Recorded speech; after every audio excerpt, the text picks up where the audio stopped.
Welcome to Season 7, Episode 38 of the Ubuntu podcast, the last episode of the season. In this episode, we'll have an interview with Michael Hall, we'll discuss our predictions from last year and make some new ones if we're feeling rather brave, and we'll read out some of your feedback. If you're listening live, you can send us messages using the chat thingamajig on the website or in the #UUPC IRC channel. I'm Tony, and joining me this week for the last episode of the season are, the full house is here, Mark. Is it the last episode of the season? Yes, I want to get that message across to people so that they don't email in angrily. They will, though. Oh, Yeah. well, yeah, you can't help some people. Mark, hello. Hello, how are you? I'm good, thank you. Alan. Excellent. Hello. And Laura. Hiya. We are definitely all here. What have you been up to, Mark? Oh, oh dear, I haven't thought about this. I was too busy thinking of predictions. Did you visit crocodiles again? No, I didn't visit crocodiles again, I'm afraid. Oh. No. You went to see crocodiles in Oxfordshire the other week when you Do you know were there's here. crocodiles in Oxfordshire? Yeah, I think you mentioned it on the show, didn't you? Yeah, it was the show that you missed. Ah, right, okay, yes. Well, I hope they were good fun. They were. Yeah, this was a while ago, though. I'm just fiddling because I don't have anything to say. Maybe you should ask Alan. He might have. No, I think we should stay with you for a bit longer, Mark, and watch you suffer. No, okay, Alan. Alan, how are you? Hello, I'm fine. Been busy? I've switched from DuckDuckGo. Switched from DuckDuckGo. Yes, I switched from Google to Yes. DuckDuckGo. Yeah. And I was using DuckDuckGo for a while, and now I've switched to... Duck, duck, go. Start page? Nope. Oh, dear. Oh. Yes. That was painful Yes. in more ways than one. Why have you switched to Bing? Because I want to try them all out and see if Google really is better than all the others. I'm not Did sure you- heard it. Well, I don't know, because I haven't tried them all yet. I've only switched to Bing recently. How was Duck, duck, go? Terrible. You know that survey I where... don't. The research results were not what I was looking for, which is really what you want from a search engine. Yeah. Yeah. Do you know that survey people did where they sort of said, do they prefer Bing's search results or Google's search results? And Google won by some way. There's actually a website you can go to where you type in a word and it splits the screen in half and it shows you the Bing results on one side and Google on the other, and then you pick one and it tells you at the end. It's actually that. It's like that the Pepsi Microsoft, challenge. yeah, that kind of thing. You can usually spot which one's the right one. The results from that haven't put you off. No, I've been using it for a while, but Let's do a we'll fair see. test. Okay. Yeah, I want to use it rather than just say I use Google because it's better. I want to actually test them first. Well, fair enough. Laura, what about you? I'm on the awesome wall at Shoreditch Village Hall. No, you're not. Does that mean you're officially a hipster? Yes. No. No. So this was the thing you funded. I Help did. It was fund. Kickstarter last year to open an event space in Shoreditch. And I think they've started before Shoreditch got expensive, and then by the time they finished the Kickstarter, it got expensive or something. Oh. But anyway, they've got an event space there that we mentioned the other week, actually. Matt Ravel's conference was there. And they've got a wall where they've printed all the names of the people who backed them. So I'm on the awesome wall. Sweet. Awesome.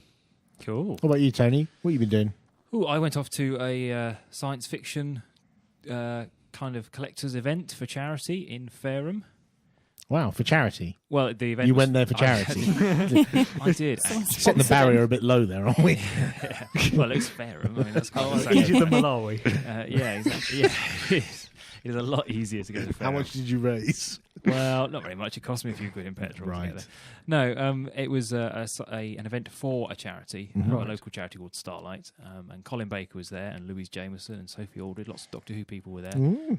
Yes, Or so- Colin, Louise and Sophie, as you call them. not even that. I just go by the first initials now, which is pretty cool. But yes, no. So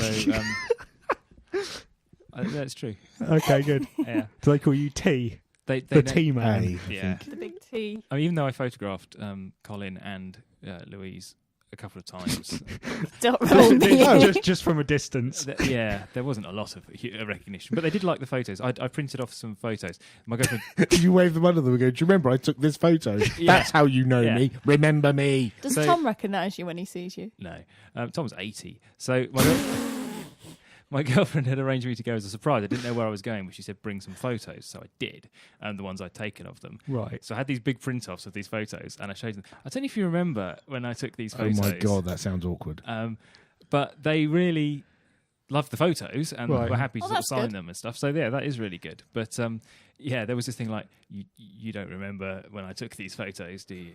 But, some of them were several months ago, and they're busy people and all that. Right. But, yeah. Wow. But they loved them. So Awkward. yeah, it's all good. It's all good. Got autographs and stuff. And the rest of the day was good fun. There was Dalek racing. Like you do? It was good. Is that legal? It's not like cockfighting or anything, is it? No, not quite like that. Was Barnaby there? No, Barnaby wasn't Were there there. people, what, are they remote control Daleks? Were you sitting in a Dalek and running? Remote controlled Daleks. Like in Bugsy Milan. And I beat all of the Children. who were Competitive racing dad. Of course you did. by quite some margin. I'm not going to let you win. And I Were you got holding them at arm's length? Were any of them crying at the end?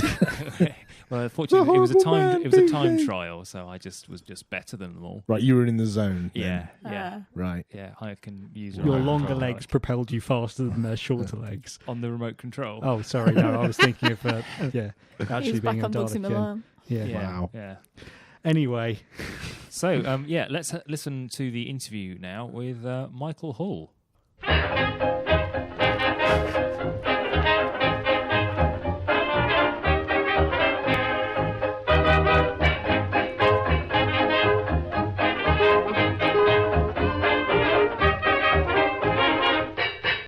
So we've got Michael Hall from the Ubuntu community team on the line with us. Hi, Mike. How are you? I'm good. How are you? Very good. Now, I wanted to have a chat with you about a blog post that you recently posted about an incubator project. Could you tell us a bit about this incubator project? What inspired you to create it, and what is it? Sure. So a couple of weeks ago, former Ubuntu community manager John O'Bacon posted some thoughts on the current state of Ubuntu community governance and leadership. And that spawned a whole thread of discussion on the Ubuntu community team mailing list, which is a relatively new list that we set up to get feedback from the community. And We've certainly got that list going now with that thread, haven't we? It certainly has, yes. But one of the recurring things that came up, there's a lot of them, but one I specifically centered in on was this idea that there's a lot of people who have ideas for things they want to do or projects that they're starting, and they've got the technical skills to make it happen, or they have enough people to make it happen. But there's still kind of a lot of administrative overhead that's involved in any kind of project that's not important to the goal of the project, but it's really kind of necessary to make it successful. And that's something that we in the community have done, or in the community team have done quite a bit recently, especially with the core apps, which you are, of course, very familiar with. Yes. So the importance of providing project management skills and resources and being the go-to guy to run down problems and find people who can fix them seemed like it's something that would really help a lot of these projects. So I kind of took a hint from the idea of startup incubators to run this project where I would pick certain things that are going on in the community and spend a relatively short amount of time helping them get up and going. I don't want to run these projects or be, long-time leader on these projects. I want to just help them get up and on their feet and running, and then move on to the next project and help them do the same. So you're anticipating some kind of pipeline of, get a project bootstrapped, get them started, so all the administrative stuff is out of the way, and then once they're going, you can move on to the next one and do the same for that. Is that the idea? Right. So the goal I set out for myself was that each month I would have a different project that I work with.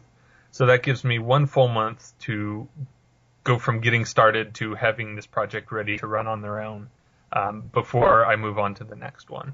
And I think that's a good time frame because it keeps me highly focused on, getting things done instead of, bike shedding and talking infinitely about the best way to go about doing things.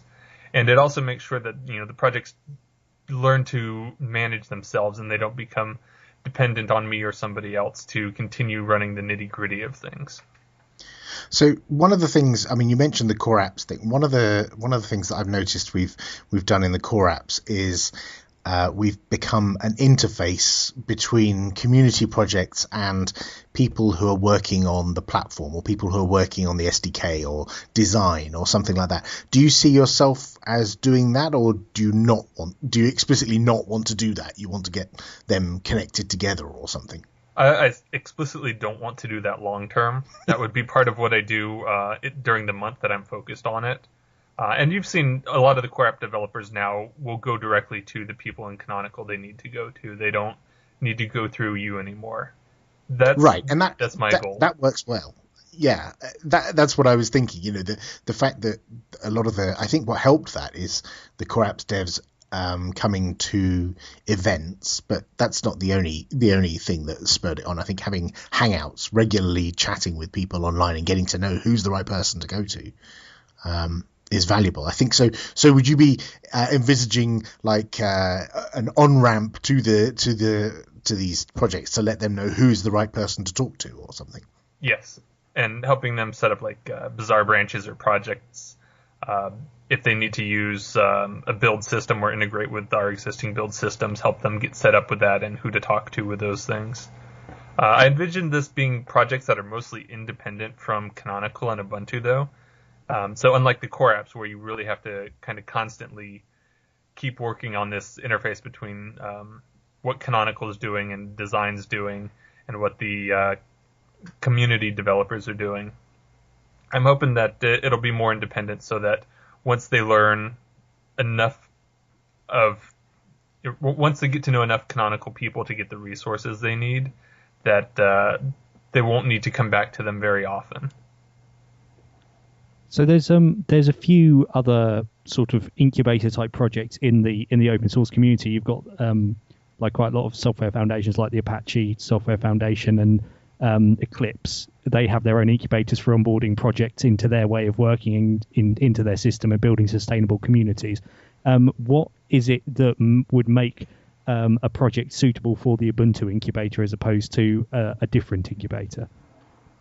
I think the target of the project itself. So if it is Ubuntu related or it's going to exist within the Ubuntu community sphere, it would be a good target for that. If it's just, a new server project, that would probably be better off under like Apache than this. I'm specifically looking forward to things that are either community building or things that will involve a large amount of community involvement. Right. So you're not specifically thinking necessarily about software projects then, or you're looking for software projects which will have a big community element to the project? The latter one, yeah. Right. I see. Okay. And so some of the other incubators that I've seen have a sort of mentorship program. It sounds like at the moment you're the mentor, and the sort of the bandwidth of the incubator is as much time as you can put into it. Are you going to be seeking to expand that and maybe bring other people on board as mentors? If there's interest in it, yeah. I mean, I kind of started this as an experiment, both for myself and for the community. And if it gains traction, we've got so many other people in the community that are qualified to be mentors for this, that I think we could get more people involved if it works out. I would certainly welcome any additional involvement from people. So, following on from that question, are you explicitly not looking for software development projects? No, I'm not explicitly not looking for them. I just, I'm a community manager. My focus has been community everything for years. So I've got a specific interest in things that are community related or community focused. And what sort of reception have you had so far? Have you had any interest for existing projects or new projects that people have thought about? What's the reception been? Well, so far I've got a lot of feedback that says this is a really great idea. I like it. I hope it works out, but not a lot of actually proposed projects. So I've currently got 2 on my Etherpad, which is pad.ubuntu.com/Ubuntu incubator. One of them Are you expecting people to just like dive into that Etherpad and start adding their own ideas to that list that you can then pick up and sort and curate? Yeah, that's what I said in my blog post, and maybe I need to do a little bit more to facilitate that than just saying, here's an Etherpad, go put stuff in it. Because, like I said, right now I've only got the two, and one of them I added myself. So at what stage does a project need to be at in order to be ready to put itself forward for this? What I'm looking for are projects that have a well-defined idea and have already thought about the resources that they're going to need to pull it off. So not just, hey, I've got this great idea for, a new desktop environment, but I'm not a software developer. Let's make it happen. So things like, we've got I've got an idea for a new community website. This is what it would do. I have the skills to do it. There may be one or two other people interested. At that point, I can say, okay, let's get a new Launchpad project set up in a Bazaar branch. We'll bootstrap the initial code to get it going. I'll help them, write down documentation for people who want to get involved, how they can get the code and get it running locally, that kind of really overhead kind of project management stuff. But they have to be in a state where they've got the resources and the skills to make it successful, because I'm not going to be able to bring that to the equation.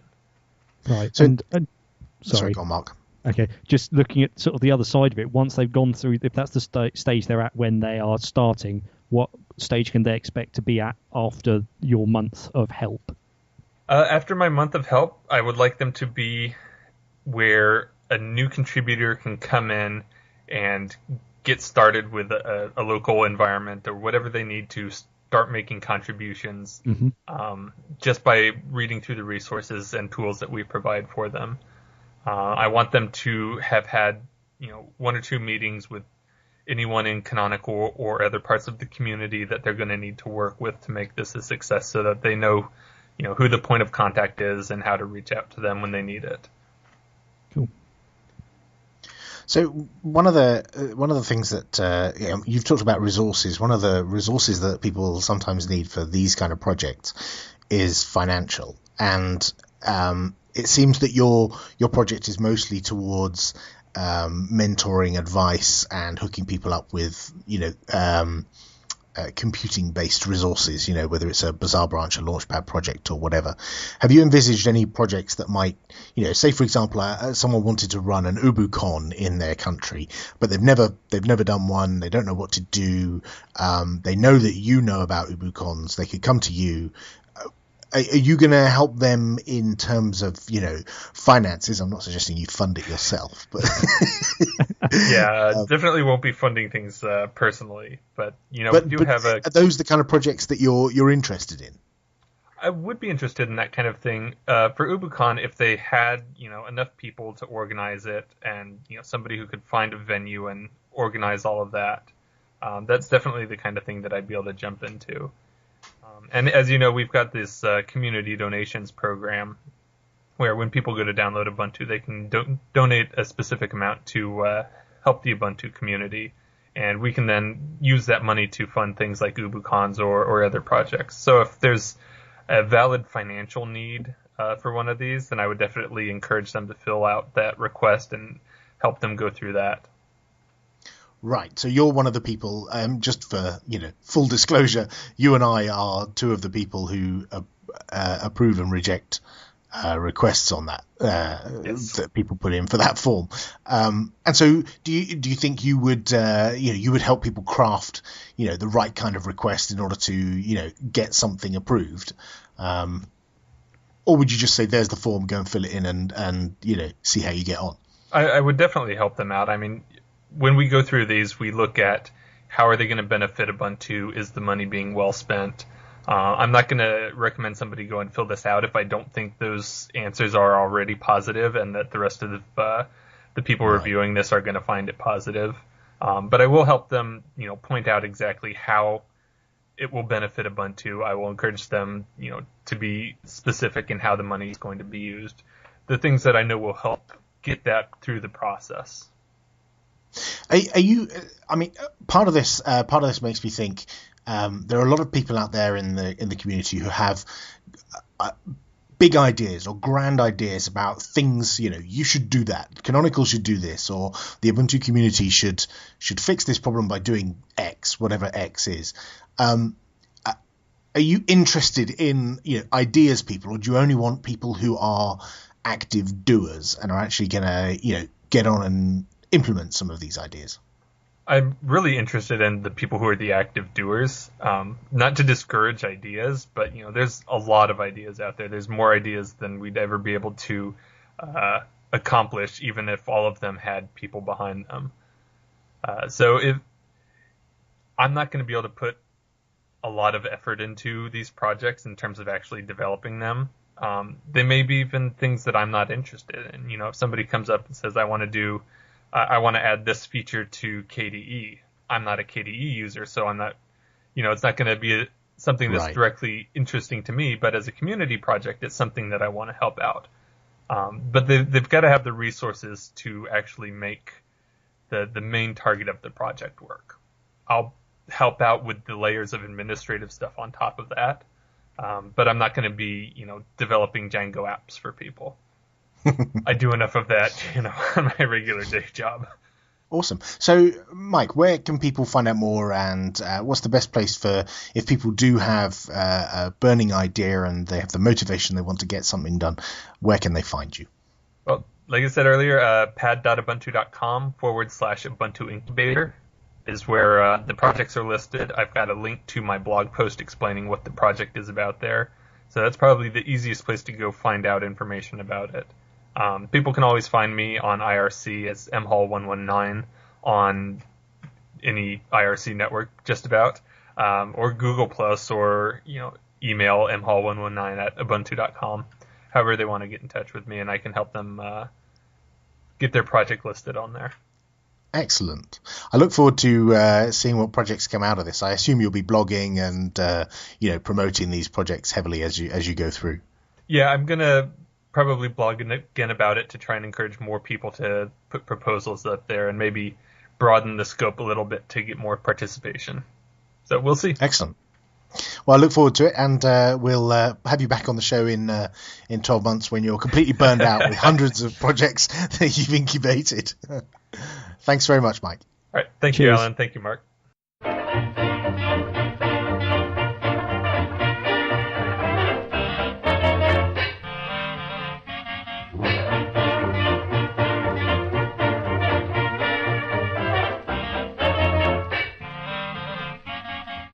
And now it's time for a command line love. That's just disturbing. That's really scary. Yeah, it's sort of, I don't know, some groaning. So this one is called NCDU, or NUKDU, for those of you who like to say things together wrong as words. This came from Daniel Llewellyn, who told us to check his application out. He is Diddledan on IRC. Oh, right, there we go. So the full kind of title for this is Ncurse's Disk Usage. So it gives you an idea maybe of what the application is about. So, Mark, have you tried it? I tried it, and then I realised it was scanning everything in my hard drive, and I only had a moment to look at it. So I thought maybe I'll try it later, and then I forgot. Well, I have tried it because I'm professional like that. I've tried this in the past. I can't remember where I saw it, but someone mentioned it a while ago, and I keep forgetting that it exists. And it's one of those things that sometimes you want. I've got an SSD, and it's not huge in my laptop, and you want to scan sometimes a directory and make sure you haven't got any big files that you could get rid of and save a bit of space. And NCDU is a really, really nice way to do it, because you just sit in either your home directory or somewhere there are loads of big files, and you just type NCDU, and it produces an ASCII representation of the disk space usage, a bit like Baobab or Disk Usage Analyzer, but using ASCII form. Yes. So I mean, you can also do it like over SSH on a server. Yes, which is I always want to do that, and I'm like, I have to go into DU and then do DF. Yeah. DS something on each directory. Did you know, though, that you can run Baobab against a remote server over SSH? I did not know that. Ha-ha! Yes, you can run Baobab if you want to do it. This is completely useless. Well, this is faster, I think. Okay. So, yeah, NCDU, just run it in a directory, and it'll sit there and scan for a while, and it looks really retro, and, basically it's in a terminal, so it looks a little bit retro. It always looks retro. But then it shows you, like, little... a list of all the things in that directory, and then you could just use the cursor keys to navigate down until you find the big things, and then, if that's what you want to use it for. When you did your hand moving down thing, is that like on TV when computers come on screen and they go... Yep. Like the Matrix. Yep, if you like. Yep. for the benefit of the listeners, I'm currently looking at a list of what appear to be Alan's favourite bands. Not my favourite bands. 1 gigabyte of Kraftwerk. 1.7 gig of Radiohead. And at number 1, the Flaming Lips. 2.8 gigabytes of the Flaming Lips. Yes. Yes. That's quite good, isn't it? How cool is that? That's quite good. It Yes. is quite good. Yes. I'm quite impressed with that. Cool. It's fast and handy. Yeah. So, yes, thank you, Daniel, for your command line love of NCDU.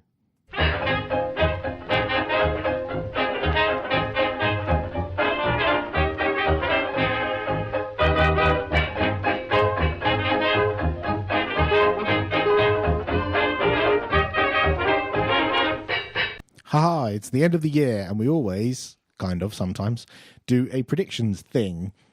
So at the end of last year, we predicted a bunch of stuff that would happen during 2014, and I'm going to go through some of them and point out where we... It's worth noting that we, other than Alan, we haven't actually looked back at what we predicted last year to see how wrong we were.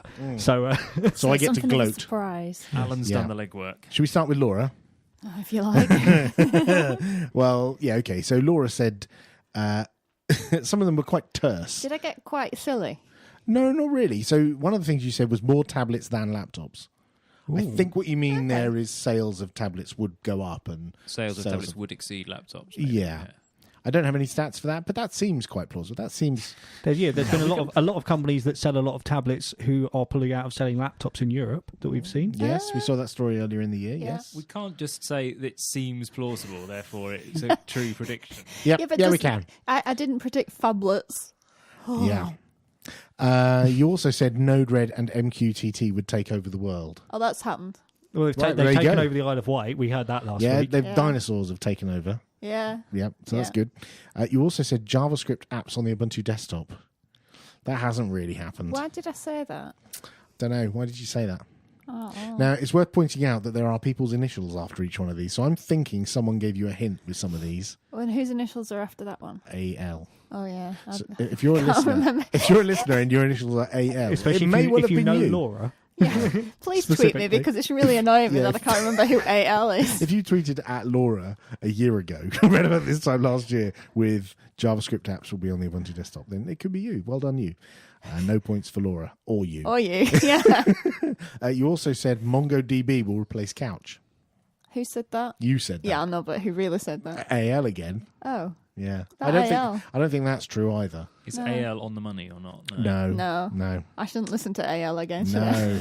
The chances are small. Then the next prediction you had was Node WebKit and MongoDB providing network-attached apps, and then in brackets, AL. See, I've got no idea what that even means. Right, well, the good thing is, in brackets after that, it says, I have no idea what this one even means. So I haven't actually learned anything in 12 months. It actually says exactly that. So, what do we think of Laura's? Do we think any of them were a success? Or How plausible are they? Because that's what counts. They're all, reasonably plausible sound like. But hand wavy. Well, the Ubuntu desktop JavaScript apps is fail, obviously. Okay. Well, you can write JavaScript apps. No, but I think if I'm interpreting that, then they're saying JavaScript apps would be popular in 2014 on Ubuntu desktop. I think it would be that they would be available. Okay. No, that's not. So. All right then. So, do we think Laura's a pass or a fail? Tony seems to be the arbiter of what is good and bad. Oh, now. really? Well, I was going to say a fail, really. Yeah, okay. I think, firstly, they're all made up by somebody else. Secondly, it's a double fail. Don't know what they mean. So, it doesn't count. Yeah. Right. Okay. So, Mark. Hello. Let's have a look at yours. You said last year the success of SteamOS will drive NVIDIA to greatly improve its Linux support, making them the de facto standard for high-performance graphics on Linux. Ooh. Well, SteamOS still hasn't actually been shipped on any devices, has it? Yeah, that hasn't happened. Oh, well. But to be fair, there are constant updates to the NVIDIA driver. Yeah. And it seems no worse than it was. Yeah. So that does not make it that a successful prediction. Yeah, I mean, I've still got an AMD graphics chip and nothing about what's happened over the past year is maybe say, right, I need to get an NVIDIA one instead. So that's a fail then. Gosh, we're good at this. Next. So the next one you said, I will be using Ubuntu as my main phone OS by the end of the year, and I will be able to do everything I currently do on Android. Oh, I think I might have, fallen What's your for main phone OS? Android. Yeah, I can still do everything that I do on Android. On Android. On Android. This So is true. that's kind of 50% right. Okay. Right, good. That's 50% for me. Yeah, That carry on. is not. It's a half a mark. Yeah. You fell for the Ubuntu vaporware marketing. Yes, I did. Wow. I think You someone went for the V word. I think someone might Golly. have convinced me that there was definitely going to be a phone You'll know no better than that next time. released this year. Yeah. Golly. And what's the The next one I was just checking up on the distros in the top 5 of Distro Watch ranking. And Yes. this time next year Yes. will all use X still by default. And last year the top 5 were Mint, Debian, Ubuntu, Mageia, and Fedora. right? And the top 5 now are Mint, Ubuntu, Debian, OpenSUSE, and Mageia. And Which is interesting, given Ooh, Fedora Fedora. only came out this week, and that hasn't risen up a little bit. Not that DistroWatch means anything. Yes, they all Except still when Ubuntu's at the top. they all still use X. brilliant. Wow, there we go. One Well, 1.5 out of 3. That's a kind of non-prediction. It's not a really. prediction, really, is it? Well, If no, it's- my Things prediction will stay the No, same. Same. my Yeah. prediction was that all of the sort of thing about Wayland, Mia, Wouldn't come to etc., is basically irrelevant for now because everyone's still using X, Right. which they are. Yeah, that's fair. Okay, you get a proper point for that then. Yeah, okay. Should we look at Tony's? Oh, go on then. So Tony said Microsoft will cut its losses and scrap the Surface. Ooh, quite the opposite. Don't Well- think that's happened, does it? They haven't exactly succeeded massively with the Surface. No, but they're still pushing Still it. make They're still them, really they still pushing make it. them. And in fact, there's a heightened marketing campaign in the US where the NFL football teams all have loads of Microsoft Surfaces at the side of the pitch, where they map out their plays and stuff on these Surface tablets. They're ruggedized Surface tablets with Oh. these big blue covers on. So when Americans watch NFL, all they can see is this, like, people at the side of the pitch with these big blue Surface branded tablets, and the sports reporters still call them iPads. I was just going to say, so they all go out and buy iPads Yeah. in response. It's brilliant. Gutted. There's been a number of occasions. I saw a photo recently where there was a news presenter where they had like the usual table, a circular table, and there's like 3 Microsoft Surfaces propped up on their kickstands. So when the camera's looking at them, you can see the Microsoft logo. Yeah. And immediately behind it, out of shot, the guy's got an iPad. Well, I saw Brilliant. one where someone was using the Surface as a stand for an iPad. Yes. Ooh. Brilliant. That's So, called mindshare. I think yours should have come true, Yeah, but didn't. but has not. Oh well, okay. Did I make any Hanging more? on in there. Yeah. The next one, Canonical will decide to write its own kernel. Yep, that was a good prediction. Well, yeah, everyone says that. It's like whenever we come out with a new thing, it's like, no, look at them going their own way. They'll write their own kernel next. It's almost up there with it's the year of the Linux desktop, as like stupid memes people say. So the canonic kernel doesn't happen. It doesn't. Well, not yet. Maybe next year. Yeah, but it's hard to guess these things, isn't it? It is, because you never know what they'll do next. Well, nobody. Trickster. I don't think anybody predicted a fork of Debian this year, No. True. and that's happened. Yeah. Next. This is a good one. Okay. The British government will block legal websites because they have some smutty imagery. Well. I think I might claim that as true. Yes. I think you should. Yes. That seems plausible, given that they're trying to get people to block stuff now. Yeah. So I think, yes. Yeah. Well, there's false positives, and I know some ISPs are really pushing the content filtering at the moment, Yes. getting people Exactly. to turn those on. So there have been false positives about that. Yeah, but I mean, no, like specifically with the laws that have been passed in the past couple of weeks, Oh, the yeah. censorship laws, Yep. Yeah. which now make new things considered indecent for online. Well, for stuff produced in the UK. Yes. So it's not actually that they're going to block the websites, but No. it wouldn't surprise me if that's the way they're going to try and go. Yeah, I think I'm going to claim that one as a victory. Yep. Claim that one. Okay. And the last one is it will be reported that NSA and GCHQ have broken SSL. Nope, we did that ourselves. What was it called? It had a logo and everything. Poodle or Heartbleed? Poodle, Heartbleed. Heartbleed. Heartbleed. Heartbleed was SSL version 3. Right. Heartbleed was SSL as well, wasn't it? You said no. Yeah. You said What? that. You said Heartbleed twice. Oh, sorry, Poodle was SSL version 3. Right. some What sort was of the other one? fallback. There was a third There's a one that had a Microsoft logo. one. There was another one that had a logo. Windows. Yeah. one. Nobody predicted the viruses would have Logo. brand managers. They've probably got a community manager for Heartbleed with a thin beard. Yeah. But yeah, so I think you could make the argument that the NSA have probably been aware of some of these issues or some other loopholes and vulnerabilities Not mentioned it. that haven't been publicised.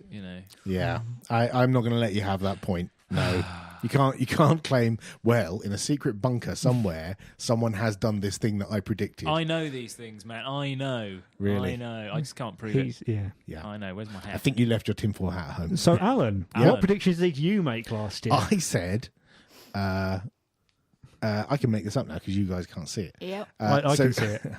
I said some Bet they're megacorp still wrong. will throw a patent case at Canonical. Oh, and have they? No. Not that I'm aware or of. they have and you can't tell us. Yeah, no, not that I'm aware of. As far as I know, no. Okay. Second one, Ouya Mark II will be released and will flop worse than the first one. Yeah. What was that? Yeah. Is that the little gamey? The little cube QB thing? game console thing. Did Did they it? even release Mark II? No, they haven't done a second one. Okay. They haven't made a second one, so that was fail. And the third one, I said Linux Mint will switch to Debian permanently. And that's wrong because they've said they're going to base off of LTS Ubuntu. So It's Crunchbang that changed, wasn't it? I failed, yes. Yeah, he changed that a couple of years ago. Yes, I got it. So really, the only person who won there It's Mark. Hey. is Tony. What? I think Mark got one, didn't Did he? you? Well, I got got one as well. 1.5 out of 3. Oh, That's 50% strike rate. okay. I'll let you have that one. So, Competitive much? not that I really care. So, I don't care either. so should we do our predictions for next year? Go on Yeah. then. Go on then. Laura, do you want to do your first? Yeah, with my massive new knowledge of what Docker is, because I'm super technical, Right.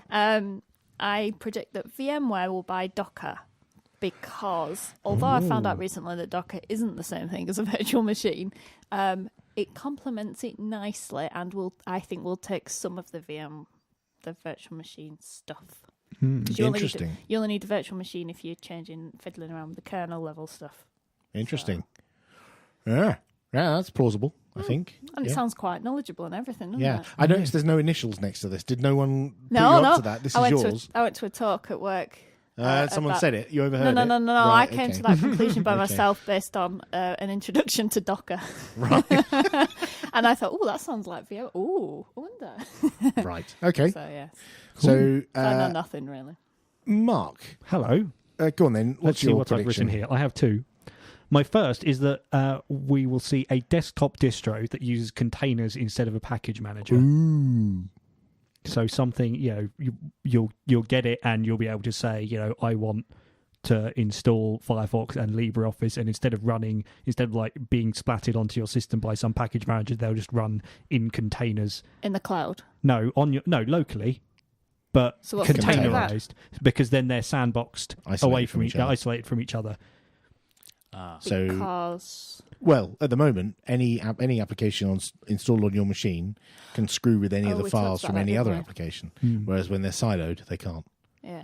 So Unless yeah, you I reckon grant. that someone's So, going yeah, to that's plausible. release a distro that doesn't use dpackage or RPM or anything else Ooh. like that. It just uses some container technology. Maybe it'll be VMware with Docker.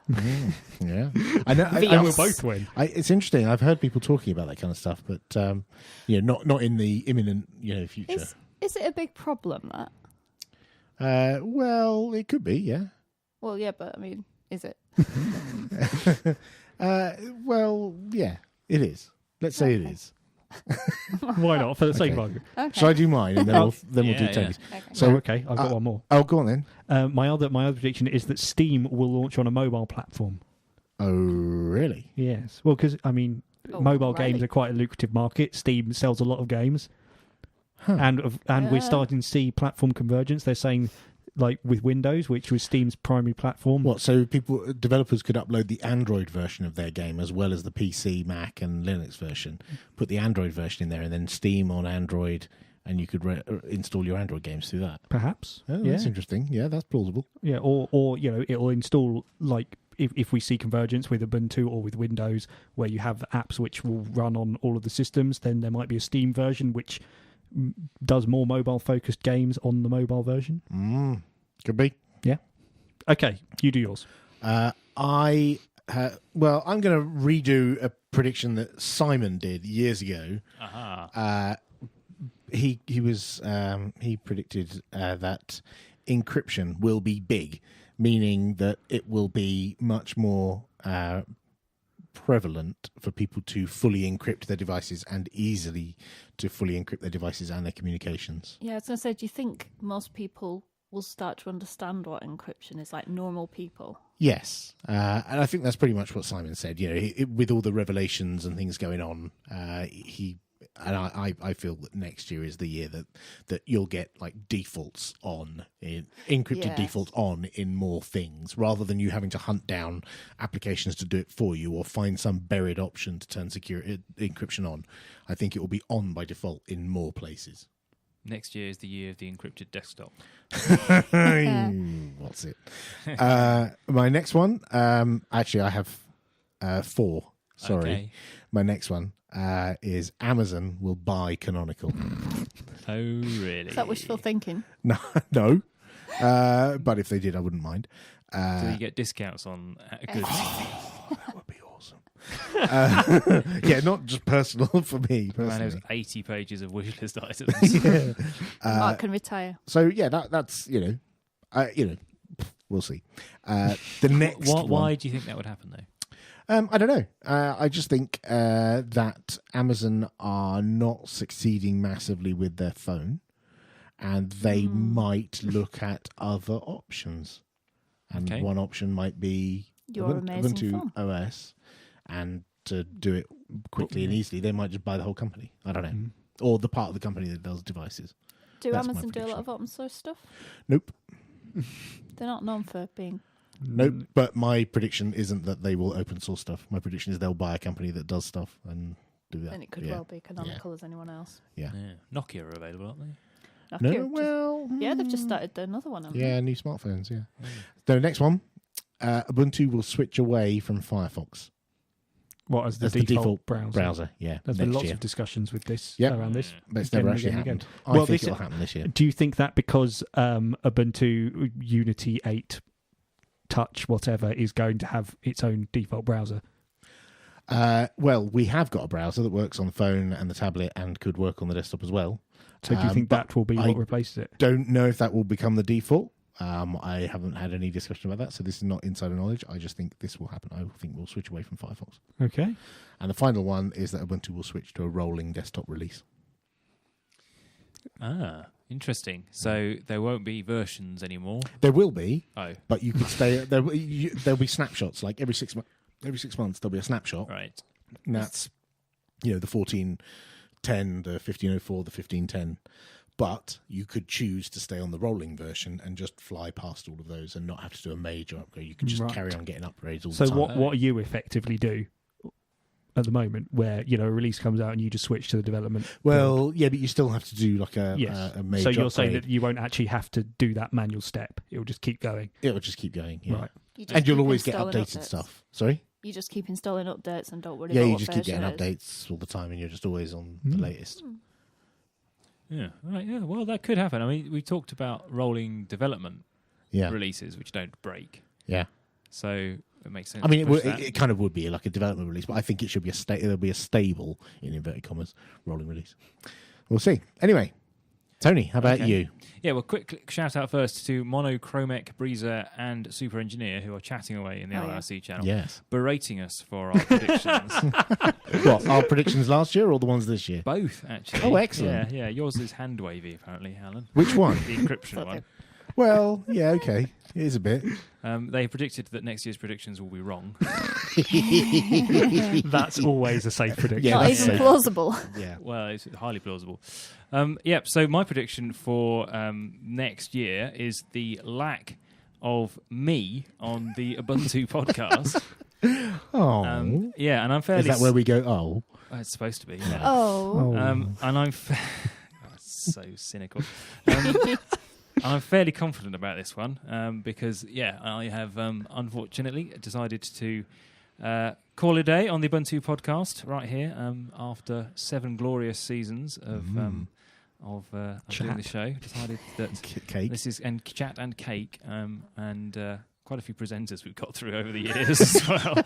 And until this season, you'd not been aware for any. Yeah, show. Exactly. Yes, I think. Except the show that nobody mentions. Yeah. The show that dare not speak its name. Yeah. I think I'm the only person who've had my voice on every episode still because of the little jingle. No, we didn't always remember to play that. Oh, really? Oh, goodness gracious. But yes, so that's my prediction anyway for the year. And hopefully... On that bombshell. I will get a point. In your absence, we should note that this doesn't mean that we're not coming back. The rest of us next year. We haven't had a curry yet. So these things are still to be discussed and decided. You can still come along to the planning curry. Oh, thanks. Maybe. Yeah, that's it. I don't want to get ideas about what you're doing. But yes, no, it's time to do some other things. And unfortunately, something has to give. Is it another podcast? Is it the Doctor Who podcast? Is that what you're going off to? Yeah, they've poached me. Yeah, that's what it is. Their high salary offer that's taking you away from us. Yeah. This podcasting lark is, it's high wages. I think it's fair to say that we wouldn't have got through 7 series without you, Tony. No, indeed. And, there was so much effort that you've put in consistently over the last 7 years. There's no way we could have got where we are. And you only started DOSing this past year. Yeah, it's only this last year that other people have picked up the baton and started to do some of the audio stuff. And it's great fun, actually, not having to do all those button pushing. Now you know what we've been missing out on. Yeah, exactly. So, yeah, it is sad. I mean, Alan and I were, instrumental and started the thing back in 2008, didn't we? Wow. Lots of discussion with Simon and Davey. Were you even born then, Mark? Thanks. But yeah, it's we had an interesting few years getting it all set up and running, and it's changed so much about how we do the show. Oh It's yes, so labour intensive. Yeah, we've tried lots of different things, and but the throwing ideas at the wall. I think it must be the least painful podcast to produce ever, apart from the huge amount of kit we've got. Yeah, but yes, and I'm mostly proud of the show, and I'm proud of Olka Camp and the things that have come from it. Not that it's come entirely from this show, but it's come from it, and there's a great community of listeners out there. And he'd like to thank his mother and his father. But yes, I'm also slightly annoyed that I won't be around, hopefully, to see the show get to season 10. Yes. And annoy the person who criticised us for putting a leading 0 on our season. I always think of that when I titled the show notes and have to put 07. Right back when we did season 01, we got a complaining email to Tony saying, "Oh, that's a bit up yourself because you're suggesting you'll reach 10." Yeah. So really? Yeah. So we have to. I think we might have to iterate seasons a little bit faster. Just to get seasons of 1 episode long on the head. But wow. Yes. So thank you very much indeed, everybody, for listening, and it's been great to be part of the community over the last 7 seasons, and you still can be. Well, absolutely, but it will be strange not to be doing this, sat in a microphone on a Wednesday evening, talking to everybody who's listening and talking to the horrible lot in this room. All right, wrap up now. That's it. Okay, so I think that's the end of our predictions. We had a couple from the community, actually. Paul says... Ubuntu will go into partnership with a cloud provider, if they haven't already, as an outsourced partnered version of the old Ubuntu one. Yeah, the Ubuntu one, like Ubuntu like a rebranded, sharing, like Dropboxy kind of thing. Yeah. Which is interesting. And there will be a major, significant security problem in Android that affects a significant proportion of Android phones out there.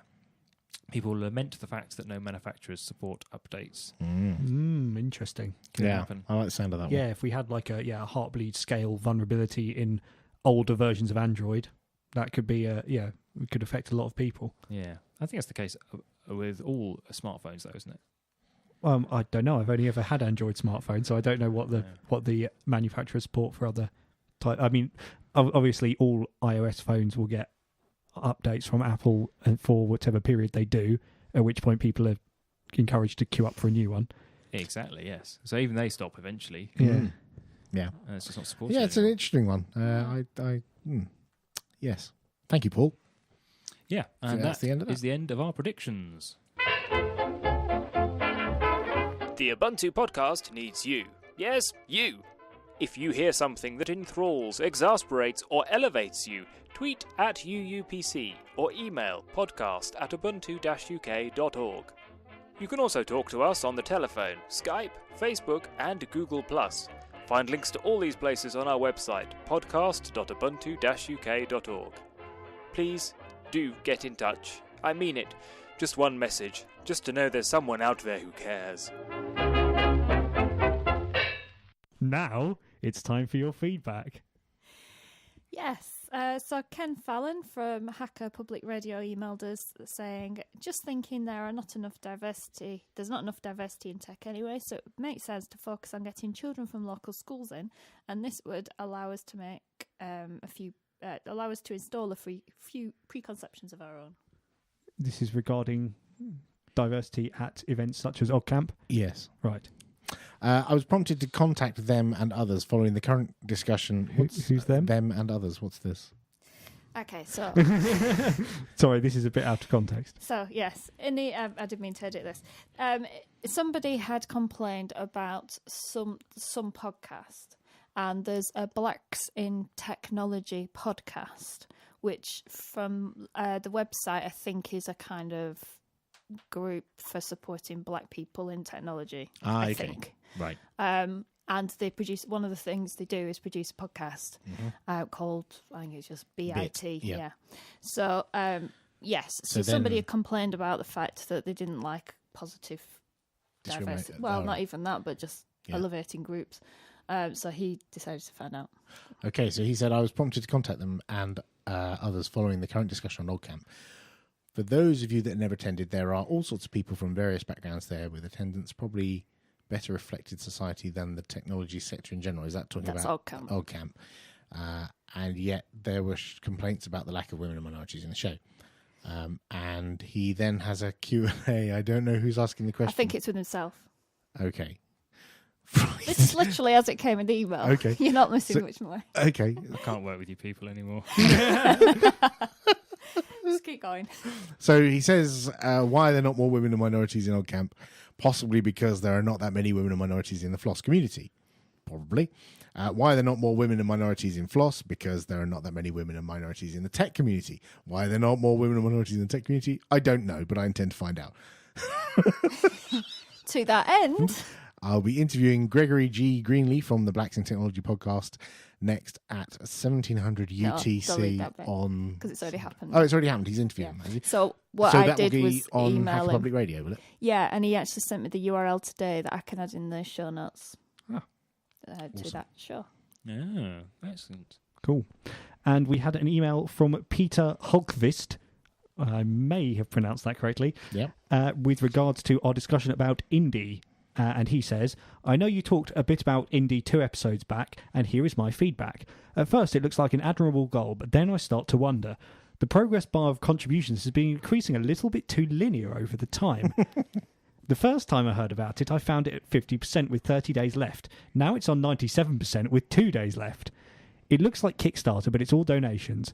Sure, it clearly states that that in the page, but only if you read it all. My guess is at least some people have been tricked. The phone perk, although it's clear it's not a phone, still ends with a wink, giving the reader some hope. But I really doubt they would ever be able to generate a phone that would give anything other than can be done by installing an app on existing platforms. I really hope those 23 people who donated £1,000 know what they're in for. Frankly, it all looks like a big scam. That's my big problem. If this is not a scam, they've paved the path for many future real scams. I do give them that their aim for design is what could cause real change. It's interesting because we looked at the source code for the percentage bar on indie, and it does look very dodgy. I mean, even if it's not, just the way they render this percentage bar of how far through is just really weird, and it looks like it's suspect. Yes. So when he says linear, he means as opposed to the sharp at the increase at the beginning and then the sharp increase at the end. Exactly. Every other crowdfunding has a blip at the top, and then plateaus for a long while, and then blips at the end when they get a bit more, promotion. And this one is just like slowly crawling along to 100% and hit 100% pretty much on the nose of the end of the campaign. So is he right? Is it literally something that generates it? Yeah, the graph is generated in JavaScript. Yes, which is very strange considering that it doesn't dynamically update. You'd expect them to use JavaScript if the page was dynamically updating from a server somewhere based on people making donations, but it's just rendered when you load the page. Is there a bit in the code that goes how many days are left? Yes. Right, and what's the percentage should be? Pretty much, yeah. So it's not even trying to reference any external... It's very bizarre. It's just a very strange way of doing things, and I just hope that this project isn't a complete disaster in a can, but it just looks like it, and I just hope they get something, useful out of it rather than just, a little phone app for Mac lovers. That's all, which is what it looks like right now. Well, they're full of money, aren't they? Mm. And Nadrimage's store left a comment on the website saying something very similar. He emailed the indie campaign asking them to consider supporting the Neo 800 and haven't had a response, so he decided that it is possibly a scam as well and not given them any money. I know Stuart Langridge emailed Errol, the guy behind Indie, a while back and never had a proper response to his questions. Oh. It's Yeah, he did write up some of it on his website, but didn't get an answer to a lot of the questions. Well, if Stuart Langridge can't get a response, what I know. And he was shouting very loudly. Across Twitter. He does do that. Yeah. Is that all of the feedback? I think that is all of the feedback.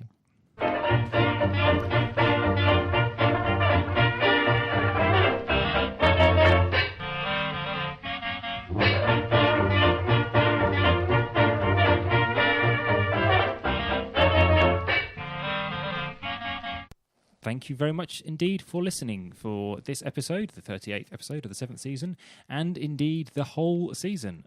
And all the ones before it. Well, if you did. Let's not push it. Yeah. Okay. But yes, it's been 38 whole episodes this year. It's gone really quickly in some ways. It has. Hasn't It has. Christmas. Right, the outro music is playing, so I'm not going to be able to make any long goodbyes. But Good. yeah, thanks very much, everybody. It's been a blast being part of this podcast, and I'm really proud of it. And I hope you all go on and do fabulous things. Oh, thank you. I hope you lot will be back next year. Yeah. Yeah. Yeah. Who Cheers then. knows? Bye. Bye.